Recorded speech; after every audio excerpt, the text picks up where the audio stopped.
ప్రభునందు ప్రేమైన సంఘ బిడ్డలకు, దేవుని పిల్లలకు ఈ ఉదయకాల సమయంలో ప్రభువైన యేసుక్రీస్తు నామములో అందరికీ వందనాలు తెలియజేస్తూ ఉన్నాను.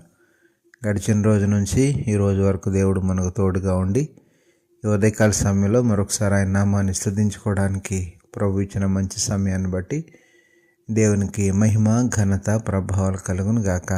ఆమెన్. అనుదిన వాక్యాహారం ద్వారా ఈరోజు దేవుడు మనకిస్తున్న వాక్య వాగ్దానం, నేను నీకు తోడై ఉన్నాను గనుక భయపడకము అని ఆదికాండం 26వ అధ్యాయము 24వ వచనంలో మనం చూస్తూ ఉన్నాం. దేవునికి మహిమ కలుగునుగాక. ప్రియమైన దేవుని పిల్లలారా, ఒక చక్కని వాగ్దానంతో ఈరోజు ప్రభు మనకు తోడుగా ఉన్నారు. నేనే నీకు తోడై ఉన్నాను కనుక నీవు భయపడొద్దని ప్రభు వాగ్దానం ఇస్తున్నారు.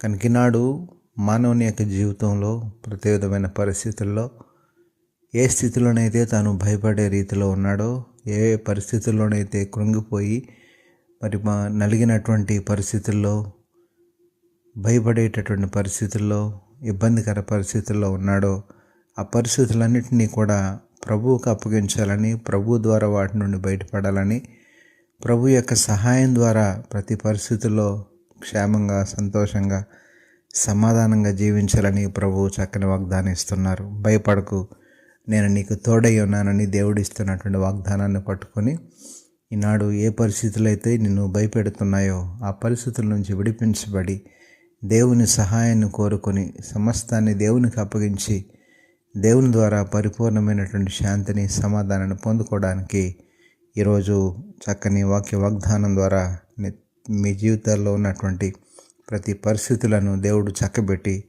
మీకు తోడుగా ఉండి ప్రతి భయపడే పరిస్థితుల నుండి మిమ్మల్ని తప్పించి దేవుడు సంపూర్ణమైన శాంతిని, సమాధానాన్ని మీకు అనుగ్రహించును గాక. ఆమెన్. పరిశుద్ధుడైన మా దేవ, ప్రేమగల మా తండ్రి, ఉదయకాల సమయంలో మరొకసారి నామానికి వందనాలు, స్తోత్రాలు చెల్లిస్తున్నాం ప్రభు. ఈ రోజంతా నీ పిల్లలమైన మాకు మీరే తోడుగా ఉండి సహాయం చేసి నడిపించండి. నీ మేలు చేత నింపున ప్రభు, నీ యొక్క వాక్య వాగ్దానం ప్రతి ఒక్కరి జీవితాల్లో నెరవేర్పులోనికి రావడానికి తగిన విశ్వాసాన్ని అందరికీ కలుగు చేయమని, ఈరోజు పుట్టినరోజు, పెళ్ళిరోజు జరుపుకున్న బిడ్డలు ఎవరైతే ఉన్నారో వారందరినీ పేరు పేరున దీవించి ఆశీర్వదించమని యేసు పరిశుద్ధ నామమున అడిగి వేడుకొనుచున్నాము తండ్రి.